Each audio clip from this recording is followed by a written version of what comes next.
Isaac. to go. Okay, welcome to the September 15th School District 171 Board of Trustees meeting. Carmen, roll call, please. Trustee St. Germain. Here. Trustee Craig. Trustee Daniels. Here. Trustee McIntosh. Here. Trustee Kepke. Here. Okay, we gave our public flag salute as a kickoff to the meeting at 5. So can I get a motion to approve the agenda with amendments?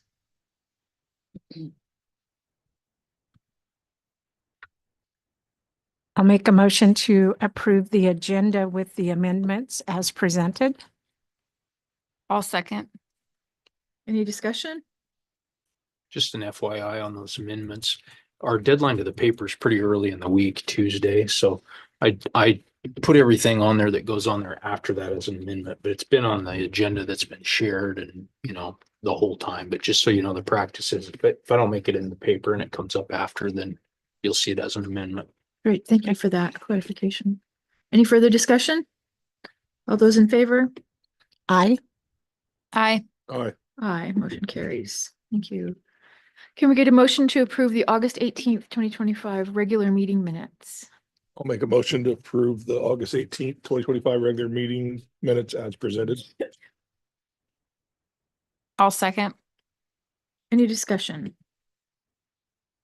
All those in favor? Aye. Aye. Aye. Aye, thank you. Presenting the consent agenda.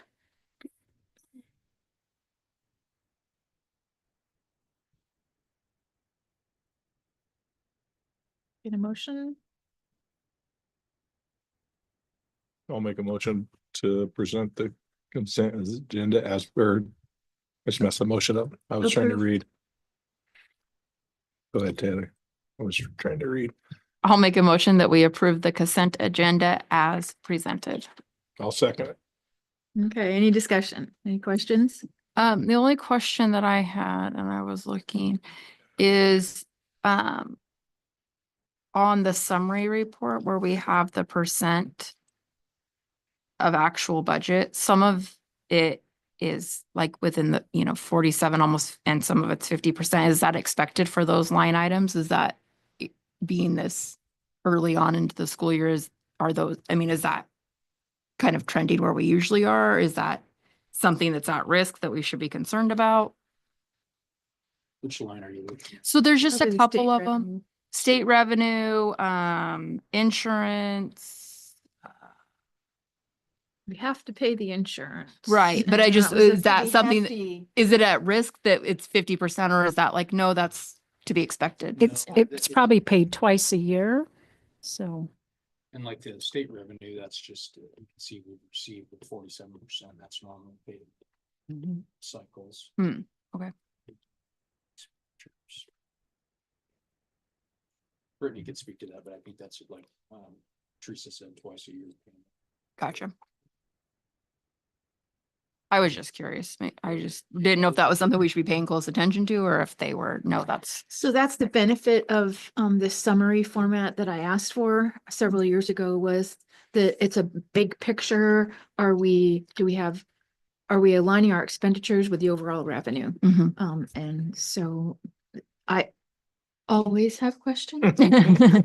And one of the things that I would like to do, and I've said this many years in a row, is I'd like to build a table for myself that tracks that so that we can see what are the normal trends. So I stop asking those questions, particularly towards the end of the year when we get it's like all of a sudden we'll get a big dump of money and it's like, what had happened? And every year I get the same response. It's the allocation both at the local property tax level as well as the state. Yeah, it doesn't just every quarter stay the same. No, it doesn't. It's really up and Yeah. down. Mhm. Any further discussion? All those in favor? I, Aye. Aye. Motion carries. Thank you. Reports and recognitions. Anything anybody wants to call out specifically?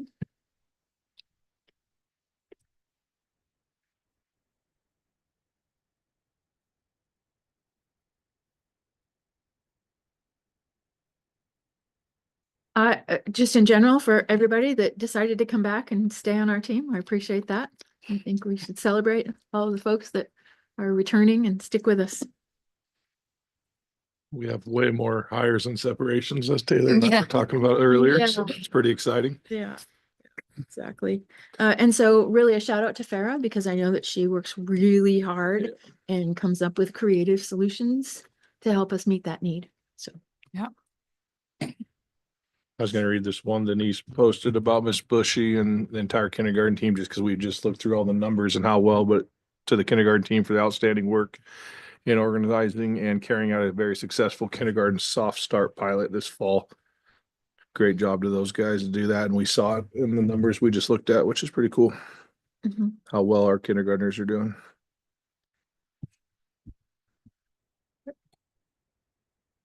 Thank you all.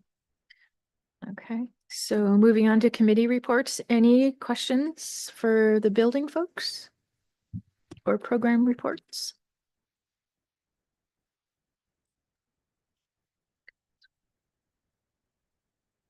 Were there other recognitions and buildings that you want to call out? Yes, there was a couple more. Nope. It's nice to get those out loud. Yeah, definitely. Timberline, Bill Sellers was awarded a tribal grant for almost $10,000 to improve the weight room. He's working with Roy on that. That's pretty awesome for the kids up here. Lots of homecoming activities. Timberline hosted a tournament and won it. A little sad for the Maniacs, but good for Timberline. The high school had Annalee Hill, being the backbone of the special education program and mentoring a new teacher while continuing her daily duties and keeping a caseload herself, plus supporting all the extracurricular activities. And then Kristen Heckathorn, one of the paraprofessionals, just how she tackles situations and working diligently to do what's best for all the students. I smiled when I read Annalee's name. I remember her when she was part-time city clerk years and years ago. Yeah. Speaking of names from the past, recognize, well, we got Miss Anderson first for her hard work taking care of special education up at IDYCA, and then Mrs. Ward. Glad to see her back in our district, adapting very quickly, Jim said. And her hard work taking care of special education documents and her teaching duties. So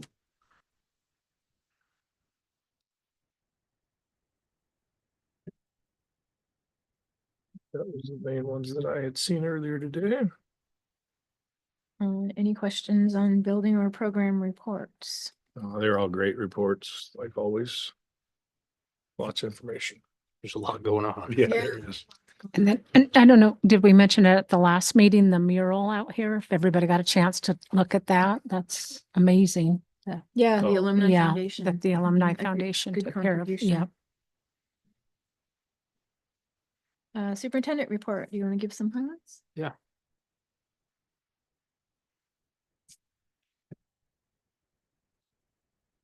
First of all, I put the district day PD feedback. We got some pretty good feedback, as you can see.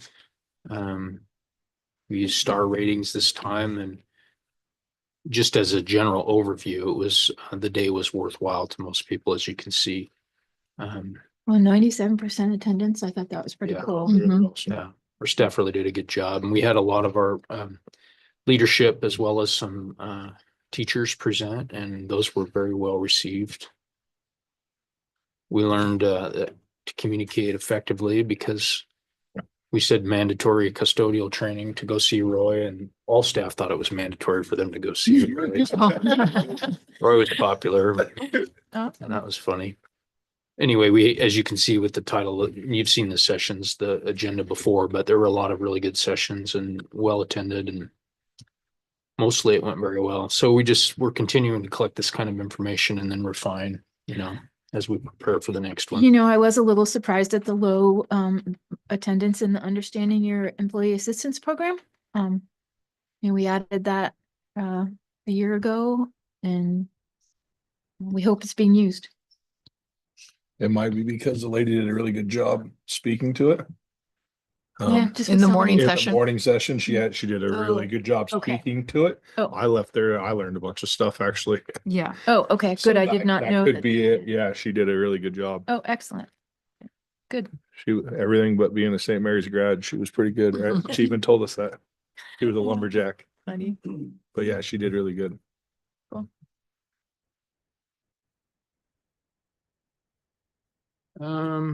Next, I suppose, let's see. I just wanted to, I kind of gave you we're really moving into big idea number 3 for PLCs. And so I gave you kind of an overview of that, what that's all about, and trying to move through the PLC process. The leadership team prepared the next professional development on Friday for certified teachers on that big idea number 3.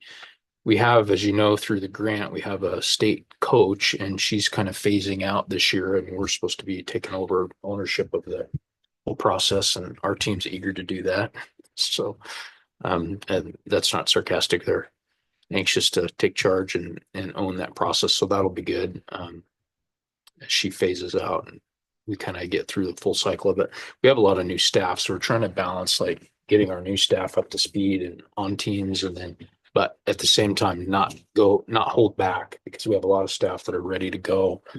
So that's a challenge that we're navigating. But anyway, you can see the overview there. And then I just wanted to take a minute to highlight Cody this meeting. As you know, we've had a tremendous amount of SPED staff turnover.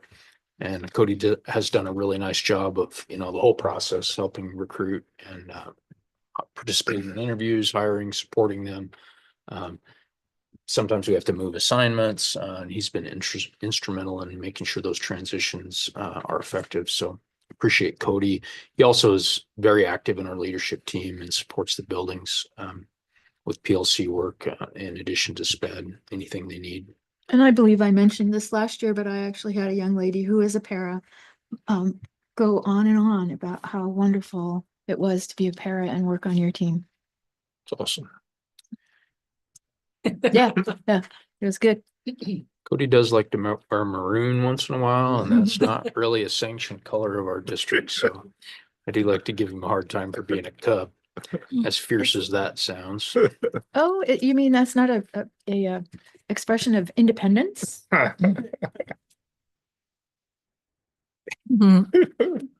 Purple. As long as he keeps driving down that highway, we're good. Yeah, I appreciate Cody. I linked the annual convention in there. We've been communicating about who's going and who's not via email. If you haven't already, let me know.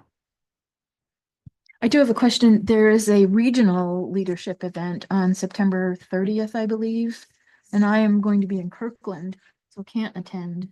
Had you seen that? Is that something that's on your radar? Yeah, I'm in Southern Idaho.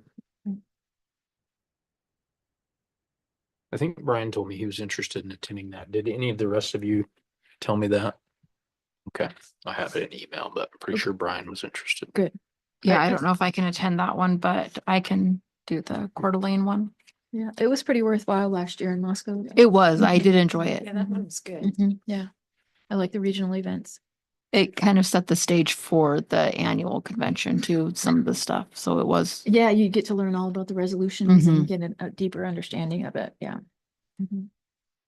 So it looks like we're down a little bit for this year as far as enrollment.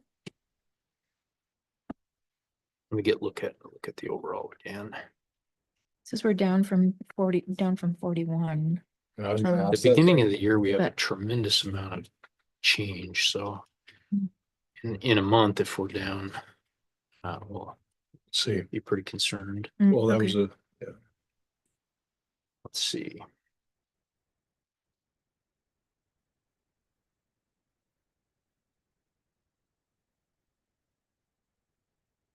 I'm sorry, I don't have it in my head, but Denise is 337, 300-ish, pretty average. I was thinking it's pretty average for you. Peck was down a few. yeah, Peck. Well, then we have a couple classes, the OHS that just dropped 45 and 51. We've been up in the 60s everywhere around them in this year's graduation class too. So you're looking at that where it says down 41. Mhm. So that most of that, when you see that, especially this month, most of that is students who had already left us and we didn't really know. We hadn't received records requests, Okay. and they get cleaned up at this time. Oh. You can see the overall enrollment of 931 plus 131 with the IDYCA is pretty comparable to where we are normally. Oh, okay. That's just a timing thing. That Yeah, 41. we as we start registration process, that's when parents start enrolling elsewhere and we run reports and find out, okay, we don't actually have these students. I see. Okay. And we find a bunch of them. And Jim, you guys are down a few from that 131? Is what I read.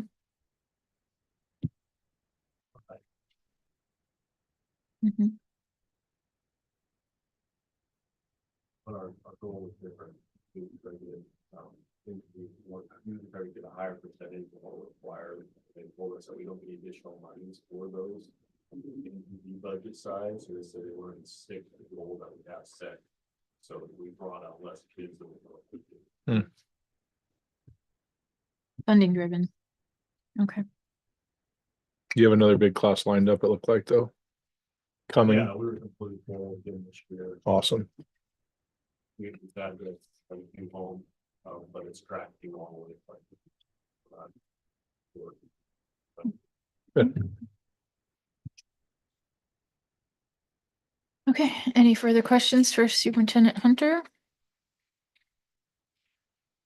All right. Dave, we are at the point of public comment. So if you'd step up and turn your mic on, join us Got a mic here. for the public. We recorded. Yep, Pardon me. for the recording, if you could, please. Yep. Yes, school board members, Dave Daniels. Hey, I had a concern that I've been kicking around for 2 or 3 weeks now on the smoke that we've endured a couple weeks ago with the lockdowns of the schools. And so I've got on the phone and I started calling DEQ, EPA, Boise, Forest Service, which they don't answer the phones. But my thoughts are, and then I got a hold of both the senators, Crapel and Rish's office, and I got a letter from Rish's office that the chief of the Forest Service sent out a letter in May telling the Forest Service agents to put out the fires. And what my concern is, we've always had this, have to put up the smoke. And the big policy has always been let it burn. And my understanding is the big fire that's 15,000 acres over by north of Elk City could have been put out twice. And what I'm trying to do is, and when I'm talking to these people, and I've tried to call everybody that's got a phone, but most of the government people is emails. So I'm not much of an email person, but what I'm trying to do is, while people sitting around this fall, maybe they should sit down and talk and think about the health of our young kids, especially in the areas where there's fires and there's smoke. They're always saying, well, they can't put out safety reasons or something. Well, think about the safety of our youngins that's been breathing this smoke. And that's my thoughts. And the only thing I was hoping maybe that I could get the school board or everybody to email the government and say, when you're sitting down this fall talking about the fires and everything else, maybe we could sit down and think, let's put the fires out if they can be put out. Not every fire can be put out, I understand that, but the ones that can should be, because, think of how many, and 10 years ago, I wouldn't have been thinking about this, but I got bad lungs now, so it's on top of my list. But I think of all the young kids that's out there that's breathing it. And when you got to lock down a school, that tells us something right there. And I don't think there's enough people that's aware that we had to shut the doors on our kids. And I'm just trying to get people out there talking about things, because maybe we could change the policy if enough people would comment. That's all. Dave, I know that the Nez Perce tribe assumes the responsibility of the EPA and air quality attainment measures. So the ERWM, Environmental Restoration Waste Management Department at the tribe is who assumes that responsibility for the EPA. And so that may be a advocate in your desire for lobbying. Well, and I had called their office and never got a response back, which I'm sure everybody's busy.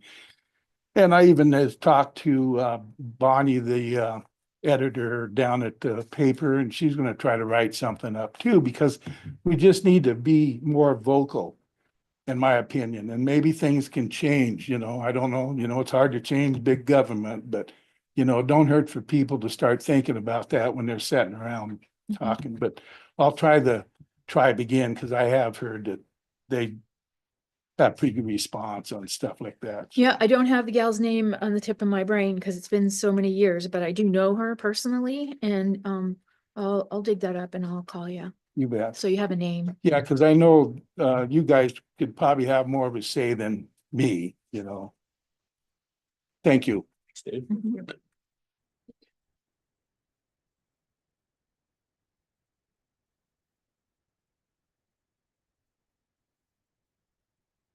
Stick it in there so I don't forget. Okay, where are we? And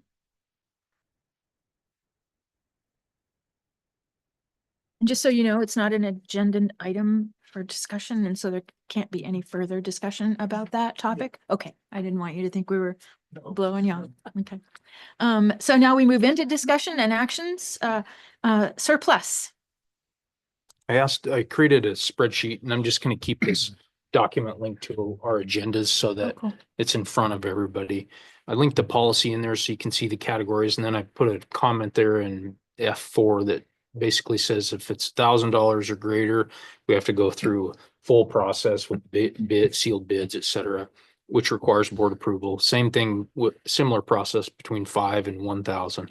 Under $500 worth of value, we just notify the board that we're gonna, sell it, donate it, whatever we're gonna do. So I've asked the lead directors to, if they have things, to get them on here so that we can review it, and what they want to do with it. And basically I've designated all the principals and department heads, if they have items that they want to surplus, that they should do that. So you can see for this month, Carmen had several things that she wanted to surplus. They're all have a low value, less than 500, and she wants to sell them. So this is just notification. In this case, it won't require any action, even though it says action. Sometimes it will. Sure. So I had a question on that, and I did look at the policy. The dollars that are earned as a result of selling these items, do they go back to the specific program? Yes. And what is the process at which we advertise it, that these things are available to the public? Depends on the item. And so if it's let's say it's, some random thing that has little value and you're either gonna, and somebody that could use it. I would designate they just approve it with me, make sure the board's notified, and then they're gonna get rid of it in the most expedient way possible. We can spend more than $500 in Right. labor, like that. So Well, and if it's advertising as well. Oh, That's what yeah. I was wondering. right, but if it's something that's really valuable equipment, most of the time we go on public surplus, and put it out there on it. And that's a great way to manage it. Anybody in the world can bid on it, it's fair for everybody, et cetera. And then if we had something like that, we put the links out. We did that a couple of years ago with some old vehicles and things, and they did pretty good. Actually got quite a bit out of or the shape they were in. We sold when the used market was good, so that was good. Yeah. So are they listed on our website or? No, Okay. in that case, you'd go to publicsurplus.com and search. Okay, so for these items, Carmen, you have a plan? Yeah, I'm just gonna have Carmen dispose of them how she sees fit. She's gonna sell them. And so whether that'll be I doubt, because of their value, that they'll go on public surpluses. It's pretty labor intensive. Does not require board action, so We're good to roll? Yep. Okay, thank you. The fee schedule review. Similar scenario where we're supposed to have, the board's supposed to look at the fees that we charge students. These are student fees. And if we have more than a 5% increase, there's a process for approval. This really is to make the board aware of what we're charging for lunch, ASB fees, and athletic fees. And so you can see all the lunch prices as well as the school fees. All of these, we don't charge any student fees for, there's no shop fees or towel fees, and those are controversial, whether they're legal or not. Most school districts do not have those anymore because they've been challenged frequently, whether or not it's a free and appropriate public education for all. These athletic fees are optional, meaning that you don't have to choose to take a sport. We have, and both schools have processes for hardship cases where, students can apply for scholarship. People are eager to donate to causes like that. So usually we have a little fund in each building where kids can get a scholarship if they need it. But anyway, they are required if you're going to play. And you can see it's 35 in junior high, 50 in high school.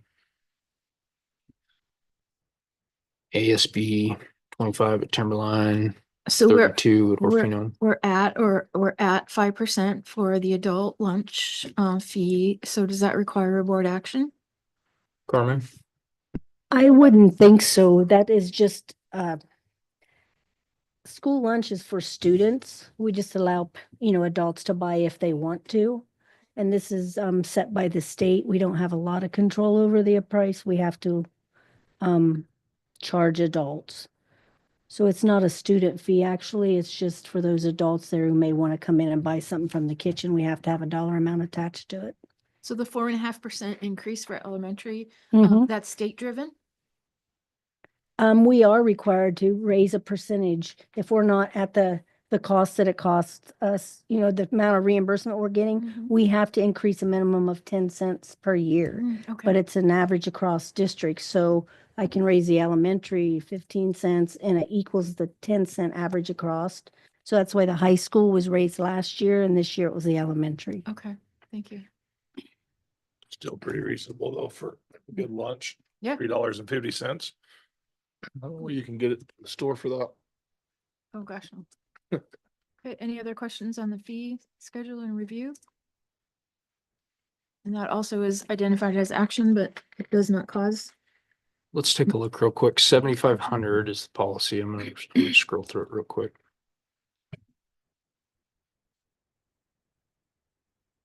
I just wondered because of that, we're at 5%. Or if it's 5% or greater than 5. So we just had to do that. So, yeah, isn't it greater than 5% in public for That's what, fees and yes. schedules? If the fee increases of 5% or more, and these are student fees, then the board shall hold a hearing. So if we were going to do, greater than 5% or more, Mhm. we would actually have to advertise and hold a hearing, And there's student fees. Yeah, and we're only doing 4.5, so. Yeah. Says more than 5%. And the only So it thing would that's be increasing that is policy. it's not a student fee, so we Yeah. wouldn't have to hold a hearing. Not relevant. Yeah. I just wanted that to be on there so you knew the prices. Yeah, no, In case you want to buy lunch. I just want to make sure we're covering ourselves. Yeah, it is. That's what I want to kidding. verify. Yeah, still is. Come down and have lunch, right? Okay, that moves us to policy There's a lot of them. and we have to scroll down. Yeah. You have to scroll down to the very bottom. Row 218. Thank you. You're welcome. Yeah. All right. So where do we start though? The last one Let's is, look at 2701. 218. okay, So if you click in B, to B218, this is the modified one. okay. And so if you scroll down and see the paragraph that's highlighted in green, And is this a recommendation from the state? no, Okay, this is us. This is really specific to IDYCA. We're only the only district that has IDYCA, which is why it really hasn't been a thing in general policy, you know, across the state. So our paragraph allows us to exempt an alternative student from the GPA requirement. The GPA requirement to graduate early is high. It's 3.5. So what happens to some of these students is they finish their requirements at the academy, or they come back and finish with us in first semester. And if they don't want to keep going and earn dual credit or take other electives and they're ready to get on with their life, we can't really approve them. Sure. Unless they meet that GPA requirement. So the point here is that there's an exception for a student who goes through an alternative process, an alternative program rather, and they have to have completed all their graduation requirements. The other stipulations exist. It's just that GPA requirement to So waive that. we've been authorizing early graduation without the policy. You can back us up. I wasn't going to say that in an open meeting, but yes, we have. Okay, sorry.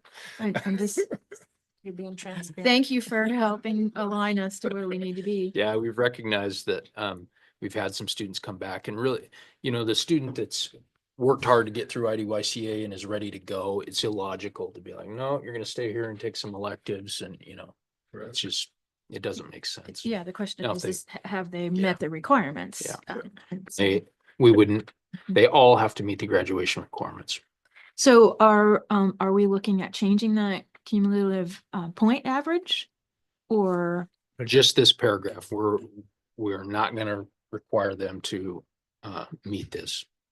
There's no other, we're not putting a 2.1 or whatever. It's the 3-point GPA grade average may be waived for a student who's satisfied these graduation requirements. So does that make sense? okay, got it. Yep, Thank just you. adding the paragraph to cover us. Any other questions from the team? Makes sense. And this is first read? Yep. 3050? So I got some feedback on this one and then kind of looked into it myself. So there's a couple things. The first one's pretty simple. If you look at page 1 of 3050, number 1, it says that FFA trips won't be counted in the 90%, but we don't have FFA.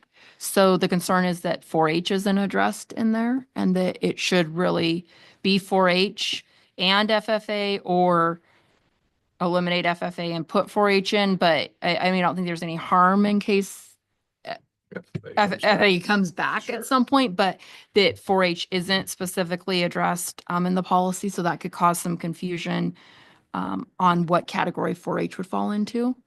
So the reason 4-H isn't listed in that particular paragraph is because 4-H is not co-curricular.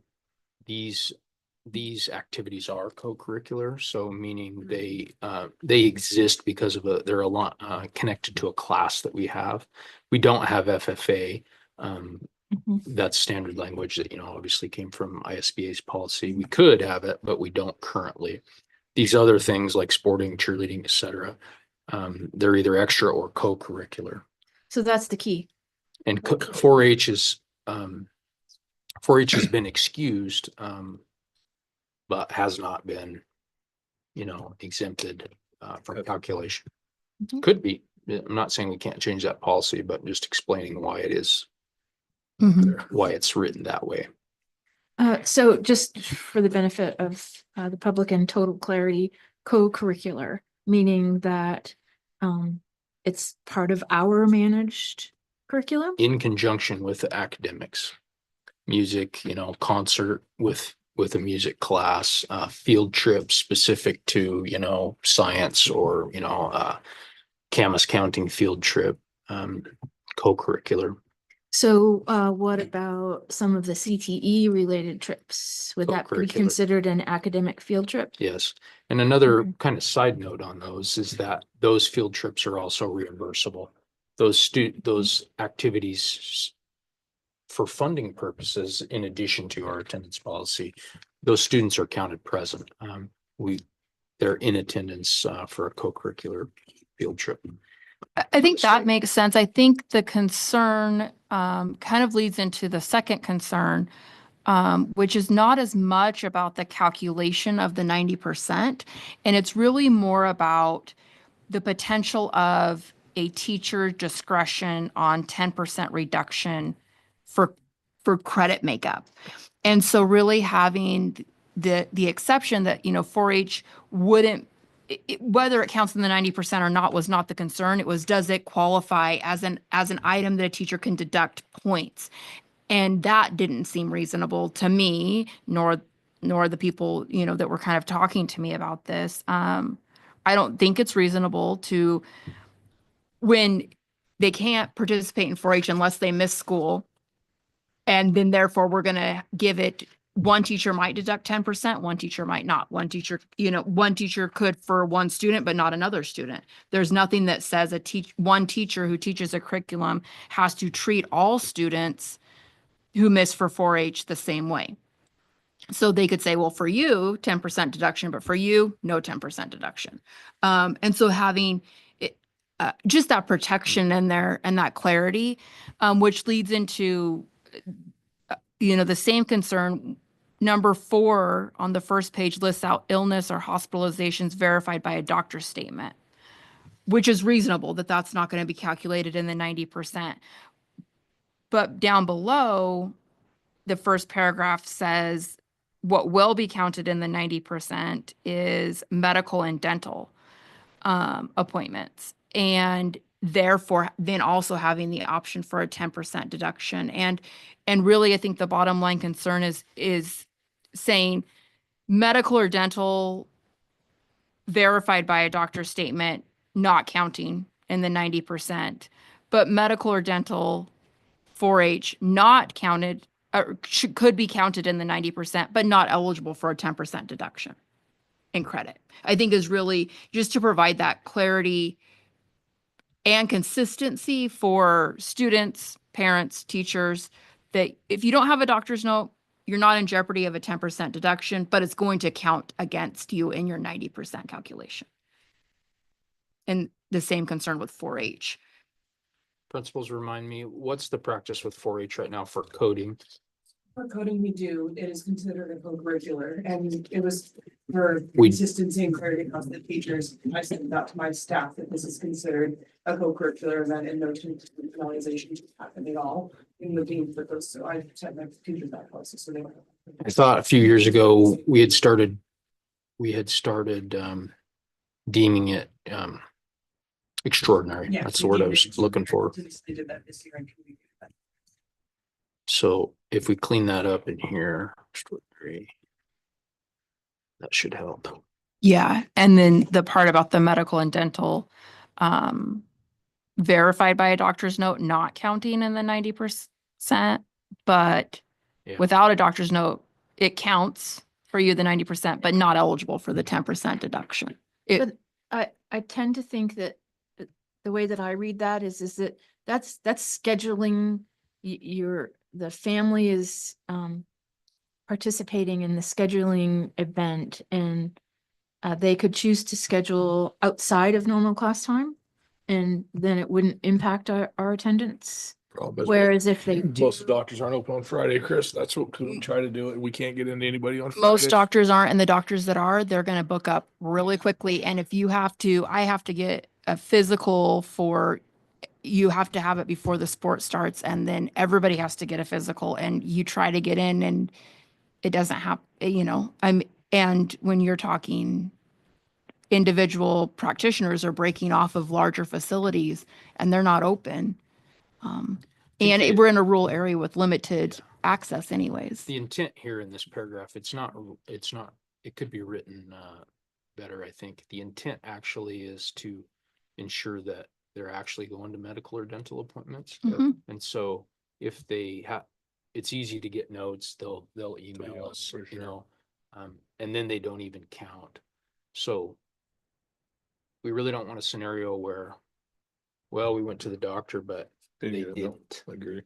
That's the issue that this was. Well, and I think the larger concern is a student stays home because they're sick, which is medical dental. Every time you have a sickness, you don't want to pay your copay and take your child to the doctor, but yet one teacher may give you a 10% deduction, one teacher may not. And then a month later, that teacher might not give another student a 10% deduction, but and so it creates a lot of, I mean, I was told of a specific situation where it's already happened this year where one student was given a 10% deduction and one student wasn't for sickness. And so I think that having some sort of way that there's a little bit more control over that, to provide some consistency that students are created, that they're treated the same for the same types of circumstances. So maybe what we need to do, leadership, is think about changing the sentence, the last sentence of that paragraph. At the teacher's option, this work may be accepted with no reduction in credit or with a 10% reduction in credit. Maybe what we want to do is make sure that that allowance for that is available to all. How about if I take Instead of these the suggestions in teacher's this option. discussion Yeah. to the leadership team? That'd be We'll, great. Yeah. because there might be some real simple solutions there. I'm probably already thinking, oh yeah, it's not a big deal. We'll just change this or that. Yeah. And then I'll bring back a revised Mhm. version and then. Yeah, I think Second that's read. just the concern. And I think however we want to try to address that through those things, I don't think it'll be too complicated, but I No. think it'll provide some assurances for students and parents. Yep. Yeah. We want it to be consistent. I appreciate you bringing it up. Yeah, I think it's interesting. And if we have made a determination that 4-H is Right. let's put it in there. But I do think that item 4, illness or hospitalization verified by a doctor's statement, is significantly different than just an appointment. No, I agree. And that's for the 90% calculation. I 100% agree. And I don't think the 90% calculation is of concern. It's that 10% deduction and when that occurs and when it doesn't across the same teacher, across the same curriculum for all students. That's the concern. It's not the 90% calculation. Yeah, I think To clarify on number 4, any note, currently any doctor's note. Yep. Or dentist or what, orthodontist, Exactly. they all fall under number 4. Yep. They're all coded as extraordinary. They don't count. Exactly. I think really that That 10% I deduction, understand reduction in credit Yeah. should really be for unexcused absences. And not for excused absences. And maybe there's a certain threshold that after so many excused absences, then that becomes an option. But your first excused absence, I don't think a 10% reduction in credit is, I mean, I think personally, I think that's unacceptable. To say that, you've missed one class period and now you potentially could be at risk of 10% reduction. There could be a threshold maybe that at a certain point after so many excused absences, this now becomes an option for a teacher to utilize. For unexcused absences So, I mean, I on think first. we're giving the teacher the option, and let's just say that there isn't an option. The makeup work is required, right? If you don't want a reduction, make the work up. But In what this it's, case, this is saying- saying if they make it up, they get a 10% reduction. Still only get a B. Mhm. That's perfect. And that's the part is they do the work to make it up. Why are we giving them a 10% reduction Well, on no, it their says first that offense? The work is accepted with no reduction in credit. Right? Or. I know it says the or, so I think just cleaning up that last sentence would resolve a Yeah. lot of this. Jason's got it. Team will get her. Yep. Let's go to the next. Aye, Captain. Keep us moving. Yeah. Close. Done. 5,100. Um.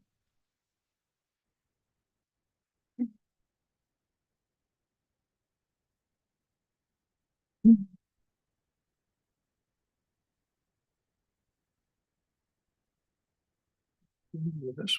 Let me catch up. We talked about it last time, I think, a little bit. I think some of us talked about it. But at first view, it's quite concerning. Um,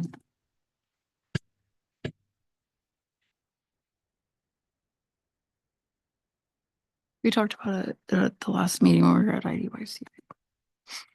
yeah, I wasn't there.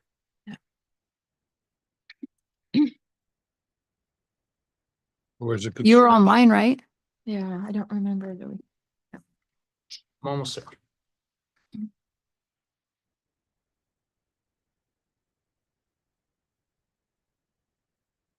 Okay. The discussion was we hired some temporary inmate labor. Yep. It was good for the district. We complied Oh, with yeah. Idaho Department of Corrections policy and practice. It was new to us the way they're doing it now. Yep. And then we realized that really that doesn't align with our policy because our policy requires us to do background checks and drug screening. And there's really no mechanism to, you know, to do it the way we did. So scrolling, find the green paragraph, There's, page 5. This is the only suggested revision. The district may establish a partnership with the Idaho Department of Corrections, IDOC, to temporarily employ inmates in a work release program. This program is exempt from standard hiring procedures, including but not limited to advertising, drug screening, and other typical pre-employment requirements. IDOC will be responsible for all screening. They ensure us that they all would pass, and verification of candidates for this program. Compensation for individuals in this program will be determined in partnership with IDOC and may not be in alignment with the district's standard salary schedules. The district will comply with all IDOC requirements and guidelines related to the employment of inmates. This provision is intended to supplement existing hiring practices and does not alter the requirements for other employee categories. The intent here is to, when it's in the district's best interest, to hire inmate labor mostly over the summer, to do things, you know what we were doing, it was grounds work, and they did a tremendous amount of labor for us this summer. When it's in our interest, we may partner with IDYCA, and if we did something like this, we would have in policy a procedure that allowed us to. We negotiate with IDOC on their wage, which is not, again, doesn't fall on our salary schedule. And as I said, this summer, we had a hard time finding people, and they provided a tremendous service. We have to comply with all their safety guidelines, they have to be supervised, they can't be around students, et cetera. And I had really positive, as a matter of fact, every time I went past a group of them, which was many, many times this summer, I'm sure that there must be some training. Always at least one of them made a point to wave or say hi or something, and they don't know who I am, I'm sure, so I was really impressed by the quality of the work, and our directors who were utilizing them frequently reported, that it was very positive for the district. It's not intended to circumvent hiring full-time people, or it's just when it's in the district's best interest. I do remember the discussion now. It had more to do with the pay mechanism, right? Than It's all of That it. and the We drug didn't, we're not testing. gonna advertise, Right. Mhm.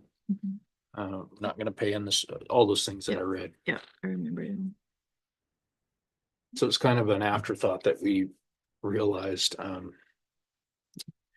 we've done that. The reason it's really different is in the past, we just contracted. Right. So when you can contract those services, it doesn't apply to your hiring policy. Now we can't contract because of IDOC's regulations, so we actually have to, hire them. Thus the need for the paragraph. Yeah, that's what I remember. Questions or suggestions? No, I think Looks it's good. well worded. Yeah, covers all the bases that we were concerned with.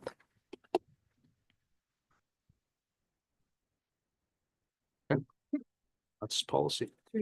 Awesome. Mr. Hunter, there is a third read on 7407. I'm not ready for that. That's why I don't have it down there on this month.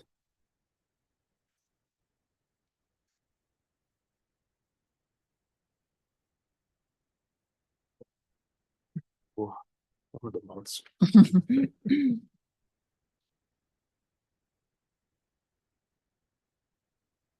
Did we table?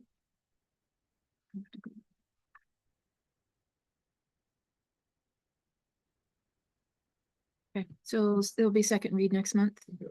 With On those, potential yep. adoption for those three. Yep. Mhm. Okay, probably further discussion.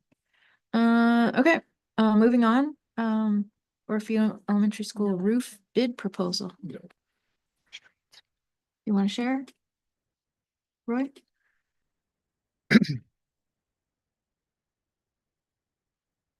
Got it pretty good in here. Mhm. For the benefit of the public. Yeah.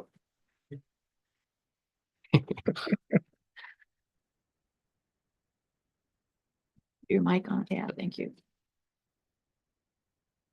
All right, so last month's meeting, so we got back a couple of different proposals for that project. All of them were well over our anticipated budget on what we were hoping to get the project done for.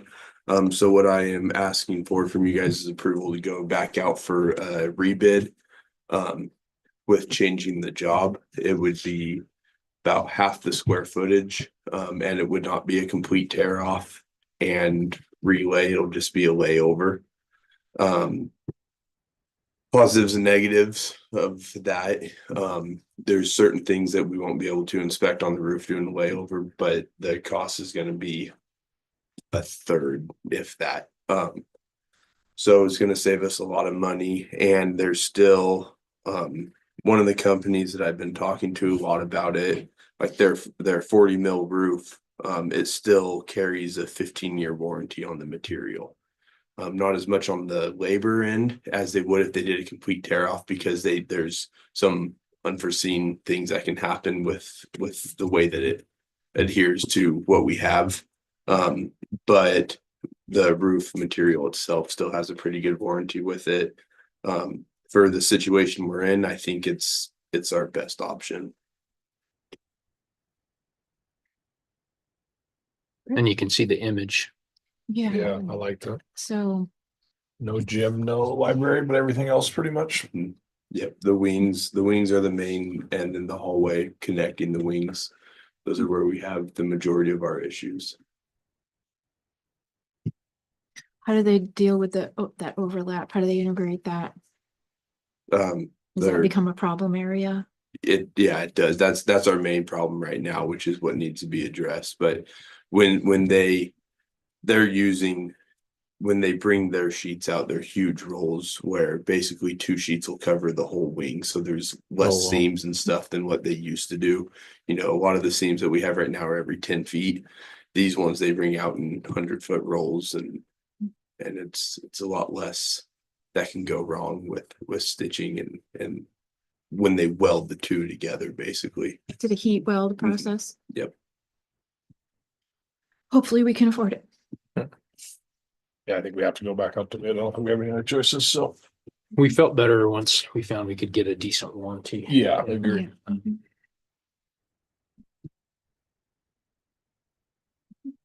So well, hopefully Thanks, next Roy. month we'll see. Yeah, thank you. We're trying, Denise. I'd be shocked if it goes that fast. You think so? Because we're gonna be running into bad weather, Yeah. right? Will bad weather limit the potential work? Yes and no, they lay one roof per day. So when they get a whole crew out, they would knock out a whole wing per day. So they only need about 2 good days to do one. Are there humidity constraints for that? To a Base. point, but he says that they're pretty confident laying most of it. Okay. So actually, there's an action item. Can we get a motion to approve going out to bid for the revised proposal?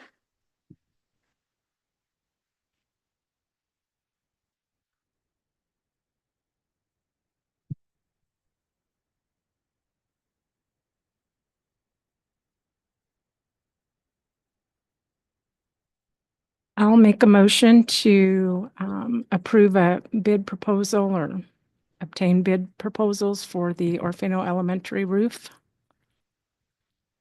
As modified, I guess. I don't know what you. As presented. Mhm. I'll second it. Any further discussion?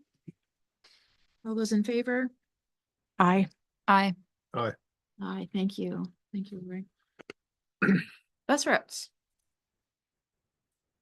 Anything you want to call out for us? Are there any changes? Same as last year. These routes are the exact same we had last year. So we haven't lost additional yet. Can't afford to lose any, Right. maybe gains, but. Right. We have some, you've heard before, but we have some overloaded routes. Oh, yeah. We would probably hire 3 drivers tomorrow If we can find them. Mhm. Okay, can we get a motion to approve the bus routes? Yeah. I'll make a motion to approve the bus routes as presented. I'll second. Any further discussion? All those in favor? Aye. Aye. Aye, thank you. Van purchase, did you have? Yeah, Okay. this is an amendment. Basically, I've been talking with Doug Adams and he's been trying pretty hard to find us a van in our specs and has not been successful in finding the right one. It's complicated slightly in that the state won't allow, we have new, as you recollect, probably we have new procedures that allow some reimbursement for approved student transport via, alternative transportation like this. Could even be, anyway, we're talking mostly about vans. The state gave us guidance that they would not reimburse on any single rear wheel vans. So if it were a co-curricular field trip like we were talking about in the attendance policy or regular transport for a sped student, something that would qualify as reimbursable, a van with single rear wheels would not qualify for that. Now, financially, that would be a very small thing. We won't collect, we won't often use them for things like that. And if we do, they'll be, small field trip. It's not a lot of revenue. So a more expensive vehicle like a dual rear wheel van isn't really going to be offset that much. However, the dual rear wheel van, it's hard to say, they are safer. They roll over less frequently, they're better. They tell us they're better, in that regard, safer for kids. Doug found one of those that met the specs, and he's had to really, he's learned a lot because he's had to branch out. He's been talking to other dealers, some different auctions. But one with low miles, like an example I have has like 30,000 miles on it, could be up to 55,000. So significantly higher than we had talked about. I have been able to find myself and then Doug as well, some with say 85 and up 1,000 miles, in our price range that are decent, but they're higher mileage. So really, he just kind of hit this. I called him a while ago. I'm like, Doug, I'm getting nervous. We have a lot of trips going out where I'm getting anxious. We need a van. And we're starting to get to where we're having to self-transport more often. We've consistently talked about that really not being a good option for our district. And the vans could help us in a variety of ways. I suspect that in theory, we need more than one van eventually, and we have a lot of small groups that are going out. So the essential question is, do we keep looking to try to find something in the $40,000 approximate price range or move it up? That's really what I wanted to discuss tonight. How many passenger van is that one? I'm glad you asked that because these are 15 passenger vans. I've been That's telling huge. him that I want a 15 passenger van. The nice thing about the 15 passenger van, you can haul 15 people, obviously, but you can also take out the seats in the back easily. And so if you had a 10-person, football team, you could secure or whatever, you could secure the band instruments or, whatever behind those seats safely. Do the dual wheels and the different size category require special licensing?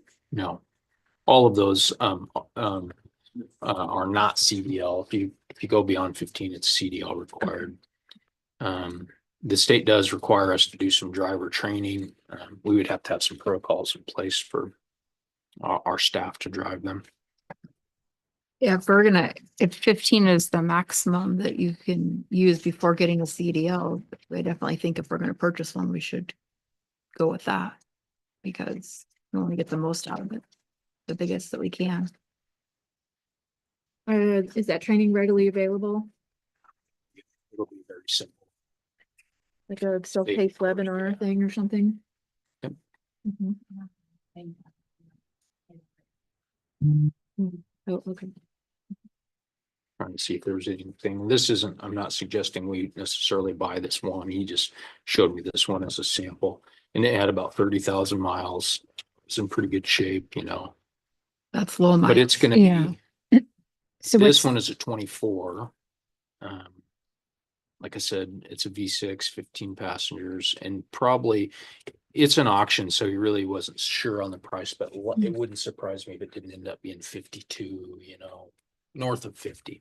Mhm. Um, what's the life expectancy, like mileage wise, of one of those vans? If you get one that already has 85,000 miles on it and they go to 110.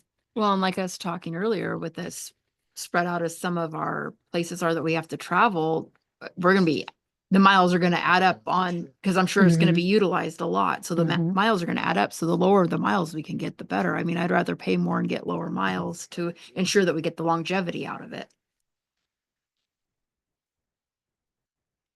Do they have the maintenance logs associated with those? some do, some don't. Mhm. Usually the more detail and better situation, the more it costs, obviously. Like this one in particular, you know, there was no salvage title, no accidents reported, you know, and that's kind of what he was looking for, is to try to find Sure. us something that hopefully would last a long time and you know, and be safe.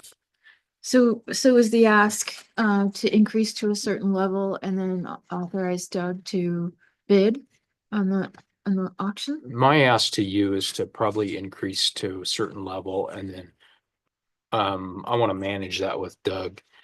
He did give me his access, so I could actually just You can buy launch it. it I told for him, I said, "Do you think this is a good idea?" Until, you know, some random Harley Davidson shows up or something. Yeah, no, I don't want the board I want the board to authorize me for whatever you feel comfortable with the amount, and then I'll work with Doug on finding the best deal for our district that we can. I'm with Taylor. We gotta get some lower miles. We're gonna use the heck out of this thing. It's actually gonna save us money by not running buses too. I mean, and we just don't have bus drivers, so even if we could pay for it, that's why. And did we're we here. say 40 or 45 before? Up to 45. Yeah, That's so what I We're recall. about 10,000 off. Raise it it sounds another like. 10? And that was coming from forest funds? Yeah, I mean, that's where we likely would, yeah. Yeah. I think people would be a lot happier if we spent a little extra to get something that's a little safer on the roads too. That Yeah. dual, you know, In reading about them, they're just a lot more stable. Yeah. There'd be a little more maintenance, obviously, 2 more tires, and it's almost impossible to find an all-wheel drive in these configurations. That was something I was looking for, and they do make them, but they're just few and far between. Yeah, I say we need to increase. That way you can, because if these are at auction, I mean, you kind of have to move on them when they pop Mhm. up. We can't wait a month for the board meeting, so we need to definitely increase it so you can find the right deal. I was hoping we could find one, like kind of, these are the parameters that I really wanted him to find. He just hasn't been able to do it. And, yeah. you know, I'd like to go through him if at all possible. I agree, keeping it local I'd rather pay more to support local also. He'll make probably about $2,000 on something like this, you know, he'll find it at auction, make a couple thousand, and that's about it for him. Would it become part of the normal fleet and be available for others to rent as well? I don't know about that. You know, my gut is likely no, but it would definitely become part of the normal fleet. Mhm. We haven't rented our cars or anything, to my knowledge. Sorry? It's hard because the drivers would have to have training and then we have to have files. Mhm. They have to have a DOT physical. They don't have to carry a medical card. But the state has all these stipulations, so it's gonna be limited on who can actually drive them. Mhm. So- Likely, we're gonna ease into it with some coaches Yeah, and I was just gonna say, so knowledgeable.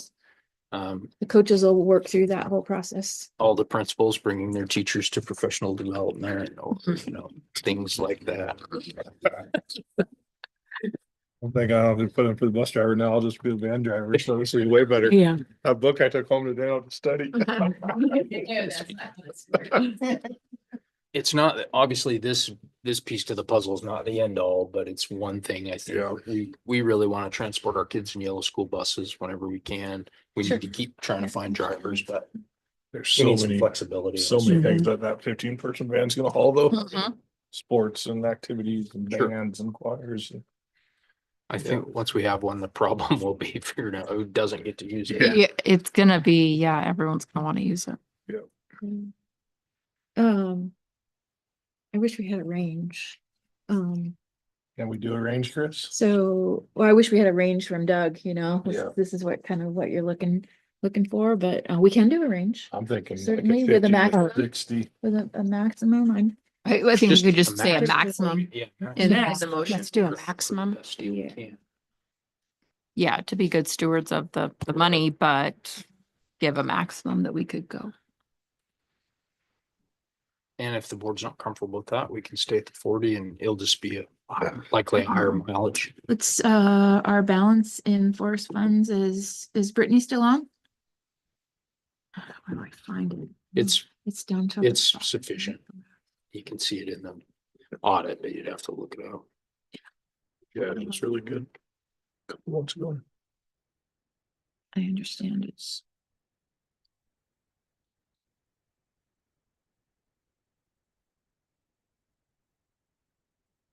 Sounds like with taxes and stuff, we probably need to go 55 or 60 is the maximum. What was that, Taylor? With taxes and once you consider taxes and really striving for a lower, we probably need to go 55 or 60 I as the, think as we, the max. we should be Tax tax exempt, so, yeah, Versus the low miles. we'd be tax exempt. Versus 20 to 30,000 miles, we'll pay the difference in services and everything Mhm. else. Each Mhm. one we buy. Prices only go up, unfortunately. Yeah. It's just crazy how expensive things are. Mhm. So I'd certainly entertain a motion if somebody has an idea of a maximum to throw out there. I'll make a motion to adjust the dollar amount on the van purchase to 60,000 maximum. I'll second.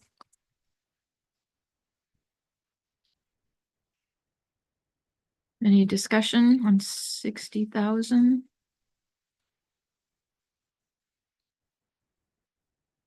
Stephanie, from your perspective and your expertise in sort of knowing what transportation mechanisms cost, can you provide any insight? No, okay. I know our buses go up every year, so. I was gonna say, what's the price of a small bus? What's our bus cost now? The ones we've been buying. Yeah, we're getting close to 200,000 unloaded. Mhm.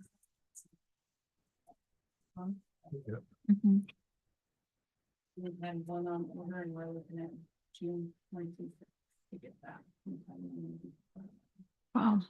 Crazy. No, Not it's going not, down. it's not a huge, yeah, they're not coming down. No. For sure. No, not as like this. Do you think we need to go 15 over what we thought we could do? I hope not. Right. I think, I'm guessing if it's if the, if 60 is the limit, I would hope that my goal would be to be much less than that and as far from it as possible. Mm-hmm. I'm trying to look at the forest fund, because in my mind is it like 600,000? Where is that? I'm looking for it in the budget, I'm not finding it.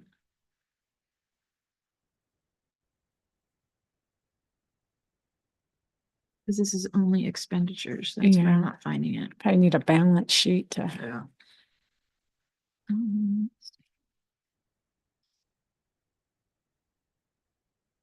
have a copy of the audit. Yeah, I'm just going- Save. I would have to go.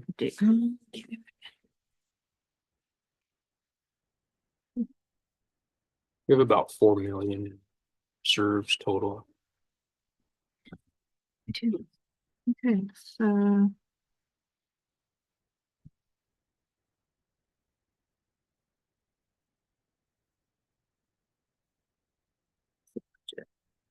What's that? Is she here? Oh, yeah, perfect. Yeah, could we ask her? She probably answered already.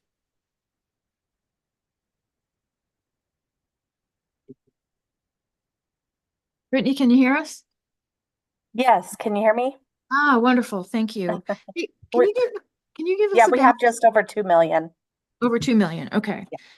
And we had planned on expenditure from that 2 million this year of what amount?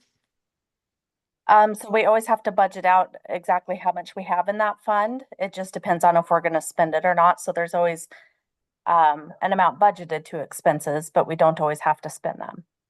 Oh, I understand that. So we didn't have anything specifically earmarked to use those dollars for this year? No, because we have our 521 fund, so we aren't using as much for facility stuff this year. Yeah, I remember that. I wasn't sure if the roof, the elementary roof was coming under that play. 521. It's 521. For that 10-year. Okay. Well, what do we think? Do we, any other questions? We have a motion and a second. Yep. All those in favor? Aye. I, Aye. Maximum 60. Okay, But work Support hard, that. Jason. okay, motion carries. Thank you. Thank you, Brittany. Well, let's all of us work on Doug privately. Okay, well, We approved the consent agenda. yes. Well, we did because I had Taylor and Jesse? Jesse. Okay, thank you. Yes. we did. Work release. is that the right thing linked there? Oops, To, Work release. the work release procedure? I hope so. No, it's not. No. it's supposedly- It's an older one. How did that happen? I know, I was like, I thought maybe I was missing something. Yeah. Oh, I think when I looked at it should. the other day, it had, Wasn't it it was on different. Spreadsheet? That's why it's probably the number changes in it. It was there tonight even. Yeah, it was there earlier and it's weird, Yeah. but we can probably link. It is interesting. I thought that Oh, was it. scroll to the second page.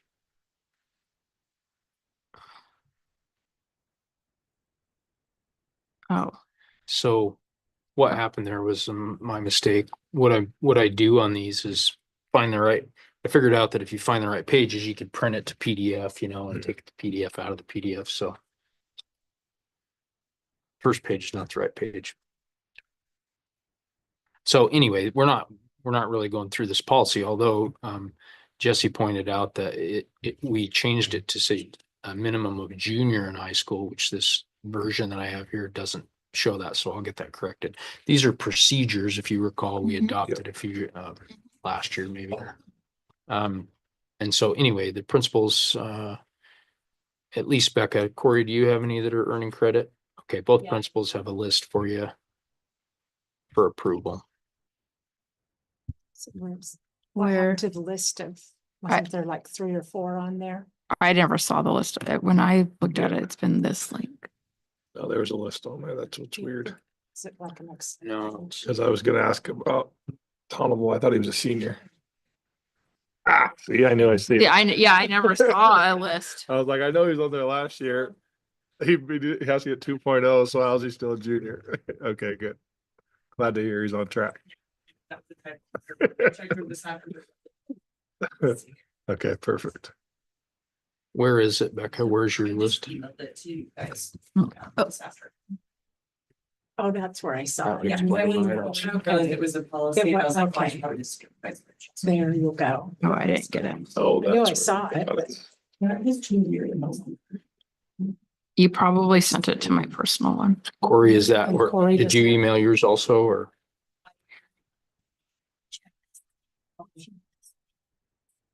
Yeah. Mm-mm.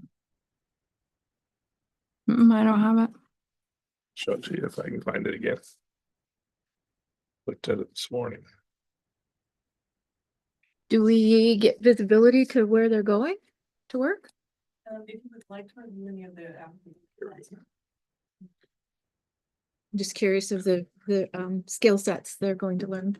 We can, what are the various employers that have worked with us for employing our kids? This was last year's. The local coffee shop. That's why I knew he was senior, because he was on there last year. Oh, yeah. Uh, Those are one, the same, two new ones. Yeah. Yeah, I think it's great. I was just Empire kinda curious. Lumber, are all of them Empire up here?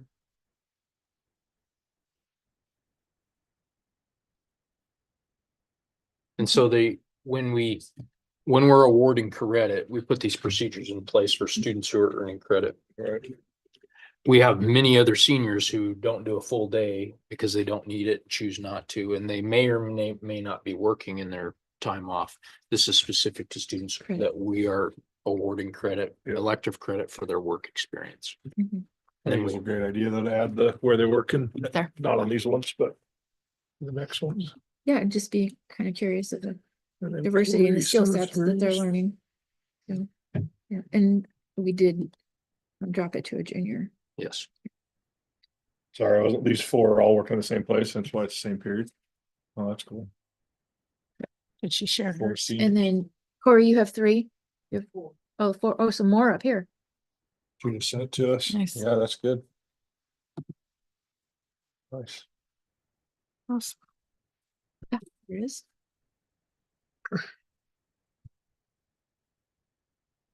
Awesome. And we need a motion to approve. So are we concerned with the work release paperwork not being done? Do we need to make it contingent upon that? Okay. Yeah, they won't earn the credit if they don't complete this process Paperwork, okay. satisfactorily. Okay. So I'll make a motion to approve the work releases as presented. I'll second. Any further discussion? All those in favor? Aye. Aye. Aye, motion carries.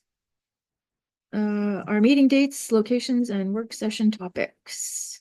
There's one change on here that we ended up at IDYCA one additional time than what was historically typical for early graduation.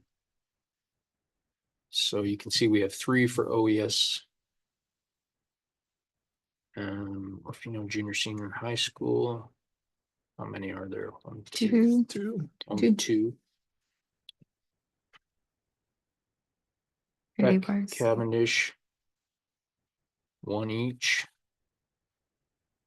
IDYCA. 3. And Timberline too. Timberline 2. And the purpose of the August meeting at IDYCA versus another. We really need the May and November, right, Jim? So I'm are we, I certainly not opposed, was but gonna say, I'm not um, opposed to it being no, there I- 3 times. yeah, yeah.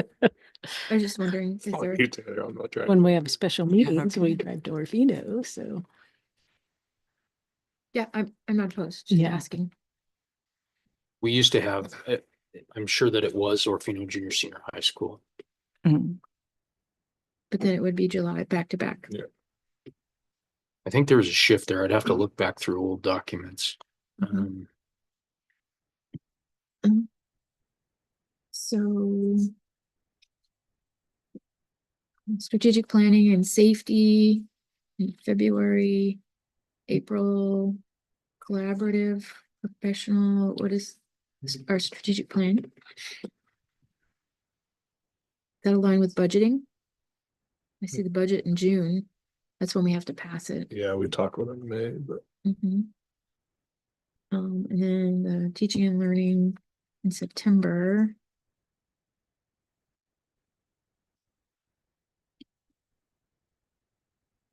The And this is subject, separate, this is, excuse me, this is separate than the topics and the focus for the education reports. This is, this is just our locations. How many do you want to have at each site and when do you want to have them?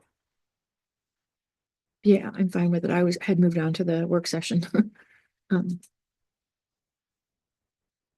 So do you want to leave it as is? Do you want to change IDYCA to move it around so there's another one on Orofino Junior Senior High School? Jim, any thoughts from you on having us? Is it a hassle? I know that it was a hassle. Yeah, so it would be Yeah, 3 times. Yeah. Yeah, I mean, if it's better getting a class, who going past. You're the ones who graduate, that's to see what the board is like, how they're gonna handle. They represent themselves, the district. But yeah, whether it's 2 or 3, I'm involved with that. We like to do. We have lots of them in Orofino, so I don't know that it matters from, the community standpoint of what building they're going to. No, it's been a packed house lately. Don't jinx this, Chris. I I'm gonna come personally to think that this PEC is one. fine. I'm sorry. I'm gonna come to the PEC one just so you guys have somebody because it's done such a good job. Right on. Uh-huh.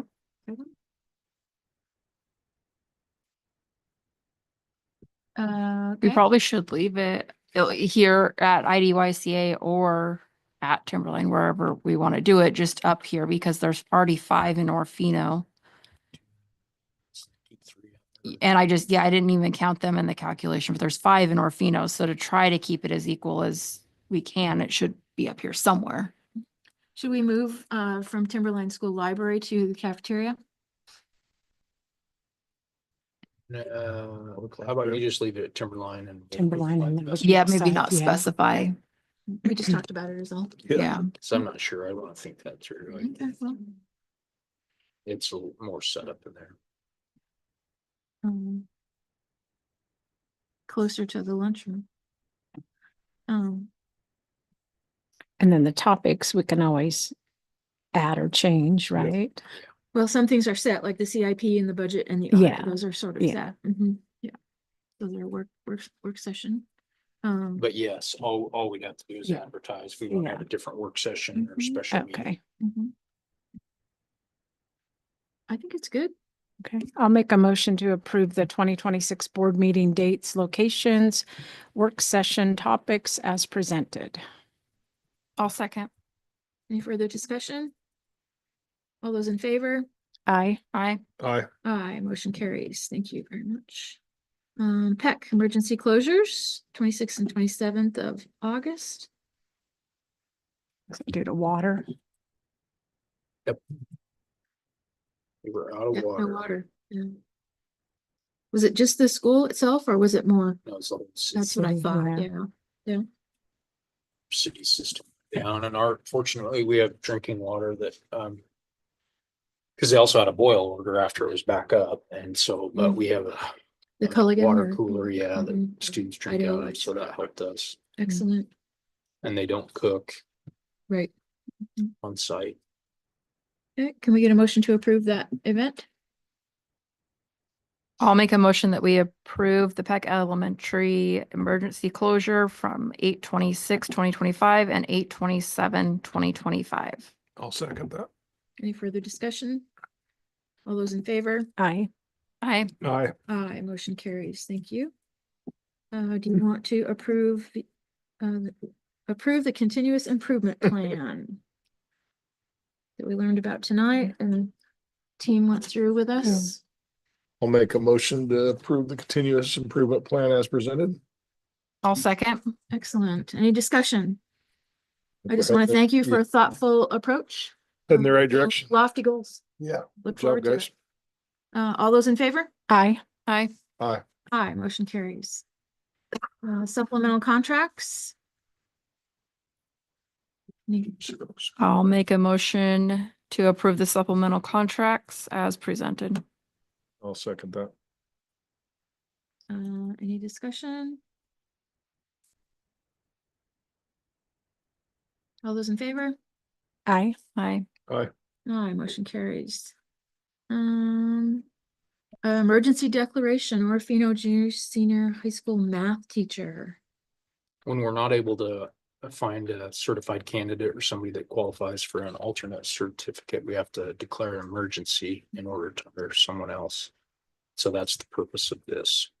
This was, of course, That I was just. Did this last one month. year We Yeah. did this, to yeah, Cover us. unfortunately. And this is because we didn't get any applicants from a last minute resignation. Yeah, and so this has to happen before the new hire, and so the new hire. Yeah, makes sense. These, as you recall, are anybody after August 1st, category 1. Those jobs get re-advertised in the spring, and then we start over. I'll make a motion to approve the emergency declaration for the Orofino Junior Senior High School math teacher. I second. Any discussion? All those in favor? Aye. Aye. Aye.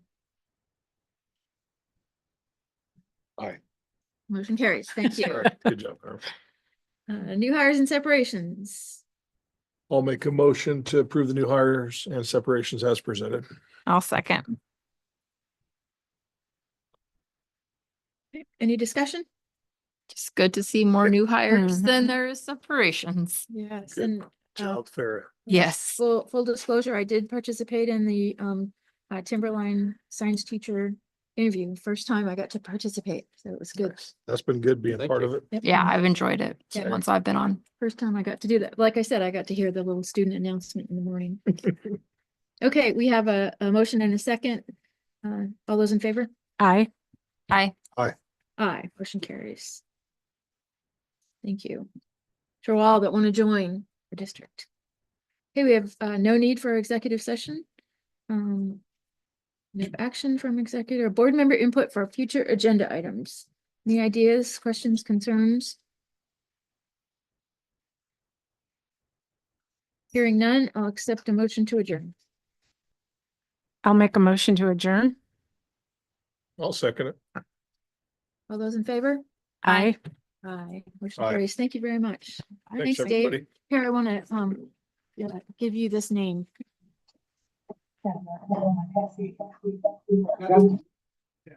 Foreign Service Chief is Thomas Schultz. Yeah, and he's Idaho.